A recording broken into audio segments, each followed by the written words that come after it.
everyone, welcome back to another exciting episode of AIBiz, where we explore the intersection of business innovation and the personal growth. So, today we are diving into a topic that so many entrepreneurs dream about but often feel intimidated by: building and launching software products, especially when you have zero coding skills. Yeah. So, joining me today is Dan. So, welcome to the show, Dan. Hey, thank you so much for having me. Really appreciate coming on. Amazing, amazing. So, Dan, before we start, I'll quickly love to introduce you to all the listeners. Dear listeners, Dan is someone who's living proof that you don't need to be a Silicon Valley engineer to build apps, launch SaaS companies, and create powerful digital tools. So he started with no coding experience at all and built an entire app development business that now helps entrepreneurs and small teams turn their ideas into sleek, scalable app models. That's amazing, right? So, dear listeners, whether you are a solopreneur with a bold idea or a small team ready to bring a product to life, then Dan knows how to spot the SaaS ideas that have real potential and, just as importantly, how to avoid the ones that don't. Yeah. So get ready for a conversation that's practical, empowering, and could very well spark your next big business move. So why do it? Let's get started. Welcome to the show again, Dan. Yes, awesome. This is so exciting. I really appreciate coming on. Lovely, lovely. So Dan, you started building apps without writing a single line of code. That alone feels kind of impossible for many people. But if you can walk us through like how the no-code revolution makes this kind of entrepreneurship accessible for the non-technical founders. Yeah, it's a very good question. It's funny. I always get some like side-eye looks from people when I tell them that I'm a software developer, but I don't know how to write a single line of code. They're like, what are you talking about?" Um, and it's kind of funny because I feel like maybe actual software developers probably look at me with a little bit of like, you shouldn't really call yourself that. But yeah, I mean, exactly like you said, I kind of had an idea a long time ago. It was about 2017, 2018. And I was really big into running at the time. And Mm, used all kinds of different apps out there. There's 100, 1,000 different running applications and things like that out there. Wasn't something that just really fit my exact desire of what I wanted it to be. So I got the idea to build my own, but I didn't know how to code and I didn't have a lot of money, right? So mm, I discovered these no code tools. Um, Went down the path of trying to figure it out. Tried this platform, tried that platform. mm, AI was not in the picture as much as it was as of the past couple of years. Again, this was 2017, 2018. But I was still able to get it launched and get it live. And that was a game changing moment for me. I realized that, you didn't need to have those types of skills. Like you said, you didn't need to be the Silicon Valley tech startup darling entrepreneur kind of person to be able to do those things. And then I realized that there was a market for this to be able to help other people do this type of thing. So kind of turned it from a hobby into now a full fledged business.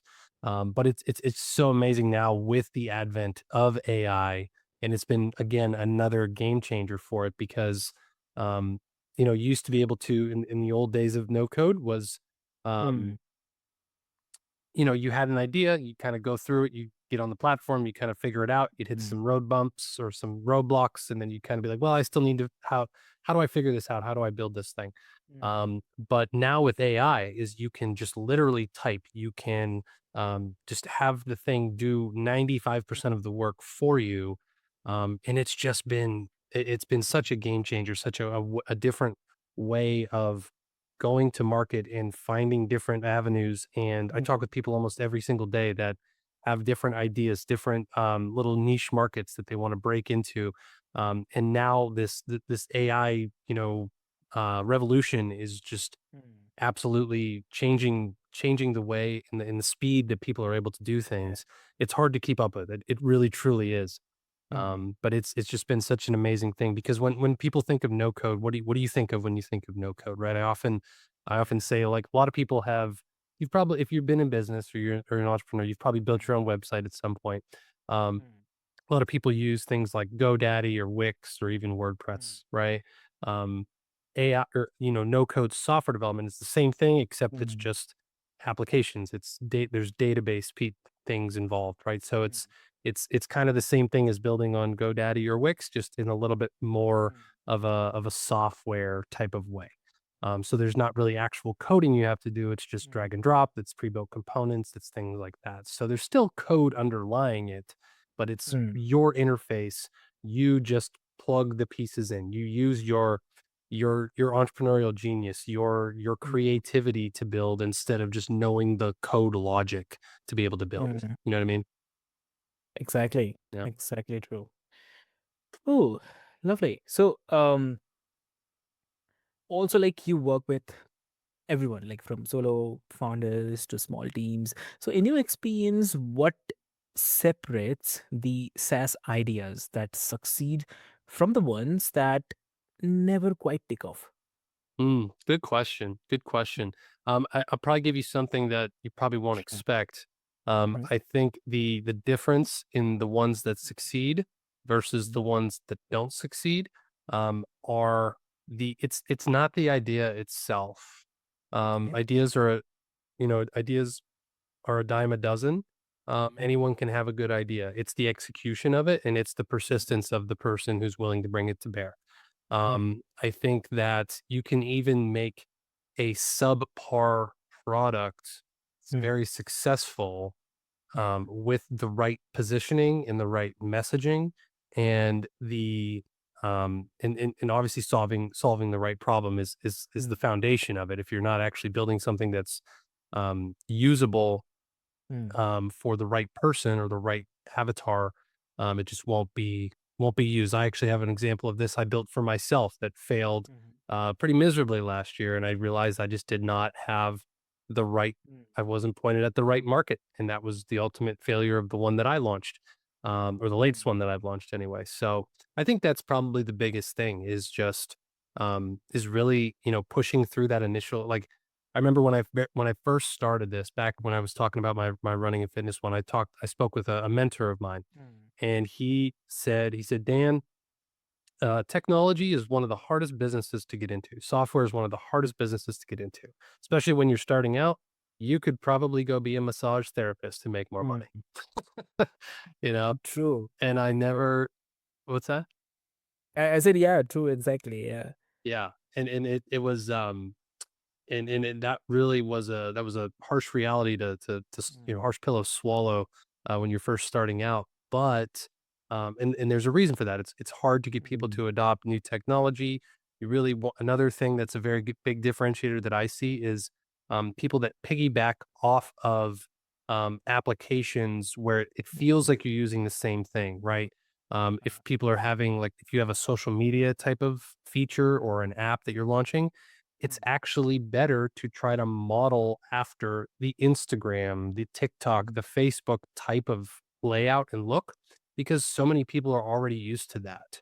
mm, Instead of just opening it up and seeing something that shocks and awes you of mhm. I don't really know how to use this, that takes that retention down. Okay. Kind of piggybacking off of and modeling after Mm, the existing designs, the existing structure mhm, and the way that the user flow goes mhm, also really contributes to a lot of success as well.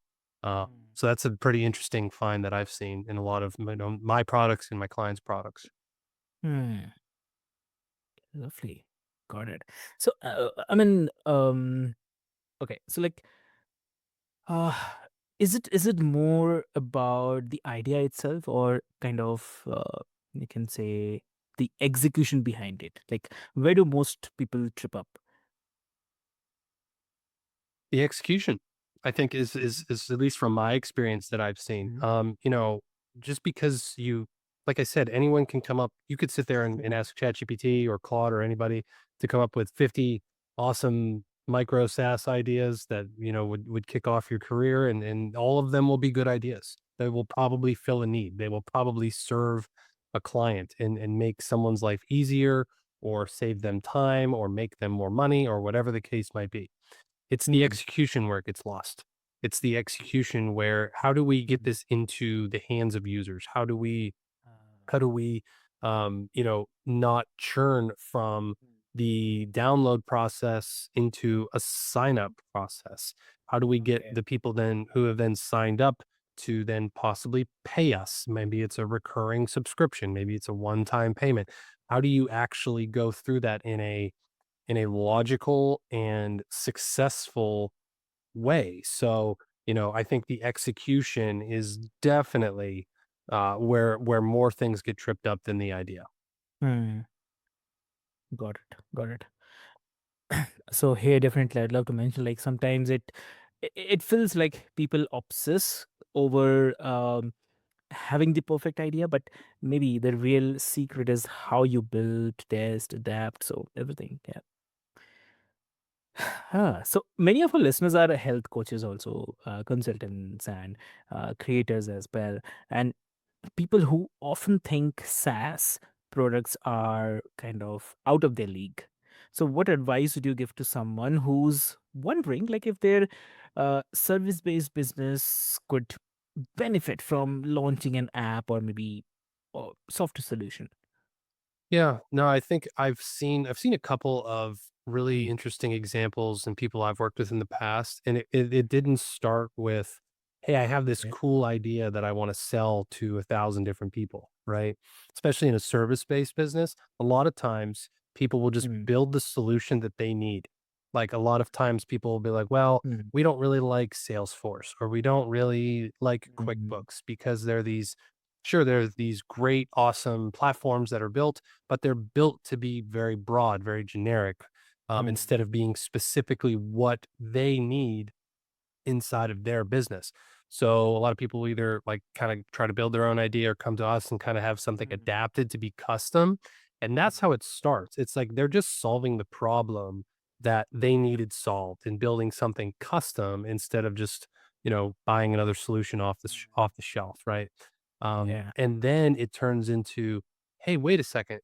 Mm. I know a guy that does the same business as me in a state over, Mm. or a friend of mine that does it down in Florida that Mm. might actually use this, right? Okay. And then Mm. that's kind of where I've seen them to be like, oh, I could actually monetize this and turn this Mm. into a product that can then be another source of revenue for us, or things like that. So Mm. I think it's really, because you're just like all of your other customers. You are just like the person that you are trying to solve this for. So if you wouldn't even use it yourself, what makes you think that somebody else is going to use it? You know, Mm. that's one thing I've seen. Is this solving the problem that's immediate for Mm. you, and not worrying about trying to scale up, or trying to sell it right out of the gate. Just make sure it's perfected. I've always heard this old saying Mm. by I think it's Russell Brunson would always say, Okay. you nail it, then you scale it, right? Mm. You got to nail it down first so it's solid and it's good. Then you can scale it. There's no sense in scaling something that has holes in it or doesn't work or is going to break the second that you actually get it into the hands of 100 people or 1,000 people. That just causes more problems and headaches, right? So nail it, then scale it. Got it. Got it. Understood. So, um, and also, like, are there certain industries or maybe the niches where you see SaaS products having explosive potential right now? Yeah, I mean, I think so there's this huge, at least here in the United States, Mm. there's this big exodus going on from the workforce, right? There's been over the past ever since COVID really, there's been Mm. this big trend towards working for Mm. yourself. I mean, that was kind of where I got started. I was when I got kicked off was in COVID as well too. Um but I think that there's a huge, Mm. market for people doing their own startups, doing their own thing. So even just that in and of itself, regardless of niche or industry or anything, is people building their own products, building their own thing, building their own Mm. software and launching that. Now, that being said, I also think that, I've seen a lot of pretty explosive growth in the, like service based, like you said earlier, like almost like like people that come to your house and do things, whether it's a roofer or a HVAC, or even, like home-based services, things like that. Mm, Those have actually seen a lot of SaaS growth recently. That's actually pretty surprising to me. But then also even in the fitness space, I think again as well, but like there's a lot of people that are mm, coaching personally, or doing, they're trying to have like a group model, but they mm, don't have like an actual gym or a place, right? So they're actually, I've worked with a couple of clients that are like, oh, we've used something like a True Coach or something like that, but I don't quite like the way that it works. We want to build our own specific thing. So that's turning into quite an interesting one. And then I think another one too is really the healthcare field, like anything in like health services, home-based services. Like a lot of these apps now do yeah. remote doctor visits and things like that as well. So there's a whole bunch. There's a whole bunch, but those are three that I've seen quite a bit of growth in recently, at least over the past several years. Uh, that's really amazing. And um, like I would say I totally agree. I mean, we live in a world where knowledge can be easily be kind of productized. So, and SaaS might be one of the most powerful ways to do it. So, that's really amazing. And also, this might sound contradictory, but it's actually not. So what happens is, like, when we talk in a group and all, from there we get to know a lot of questions from the listeners or the people. So from there I want to highlight one thing. Like, some people argue that no code platforms oversimplify the software development, and it leads to a kind of unstable and poorly scalable product. So how do you balance simplicity with the long-term scalability? Very good question. Very good question. Mhm, Um, I mean, I will concede. I do think that there's a very good point that people have with mhm, the simplicity that is kind of goes hand in hand with some no code tools, whether using something like Bubble or Flutterflow or whatever. mhm, Um, I will say that there's a heck of a lot more robust products being built. mhm, I think that might be a little bit of an outdated idea, um, but at the same time, I actually do have I have a couple really good examples of mhm, clients that we're working with that have. There's one client that has a app where they serve fraternities and sororities all across the country here in the United States for their mhm. food services. Okay. There's thousands and thousands and thousands of users using that on a daily and minute by minute basis, and Okay. it works perfectly fine. Everything has scaled to they're doubling in size this year. I mean, they're on their way to breaking a lot of interesting records in that space. And our app has it's pretty simple, but that's all they Mhm, wanted. I actually just met with him earlier this morning, and he was like, "We were never after having the most badass looking app or like anything really, really, like the coolest looking thing. We just mhm, needed it to work."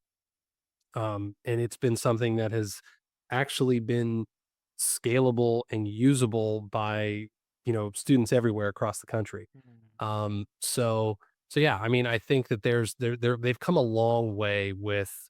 I think that was one of the initial critiques of no code tools was like, hey, you can't scale. You can't really do this.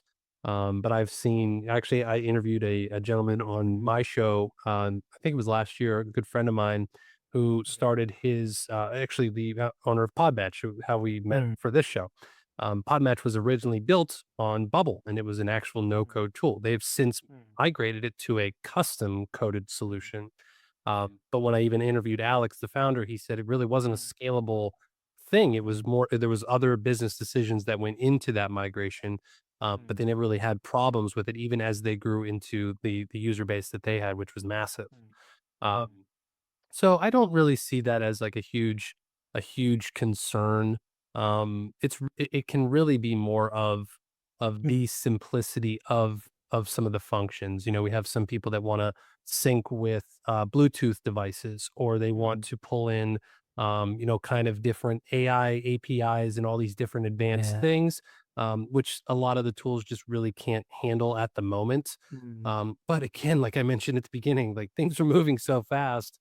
mm, I've seen, strides in that even in a lot of yeah. platforms too recently. So it'd be very interesting to see where things are a year from now, even 5 years from now. It will be really, really interesting. So that's a very, very good question, as far as how you balance those things. Very interesting to think about. Amazing. That's really amazing. Thank you for sharing this because I definitely wanted to why I bring this highlights because this actually answers those people's queries. So it actually great that you shared your perspective. It's really really great. And Dan, I mean, this is really really both eye opening and deeply encouraging. And I have to say that you have shown us that launching a SaaS business. And by the way, listeners, if some of you are not aware what a SaaS is, it's software as a service. So, like as Dan has also mentioned, so like SaaS business isn't just for the tech wizards anymore, and it's for anyone who is willing to think strategically, like validate smartly, and leverage the tools that exist today. So that's really amazing. So wow. So Dan, if someone wants to connect with you, what will be the best medium? One of the best ways is through LinkedIn. You can always Mhm. reach me there, Dan Hafner. We also have a lot of really different cool resources on our website. It's dapper-no-code.com. Okay. Lovely. That's amazing. So, dear listeners, I'll put all the links into the show notes for your easy reference. And uh, with this hope, as always, stay curious, stay creative, and keep building your product strategically. So, thank you so much. Thank you.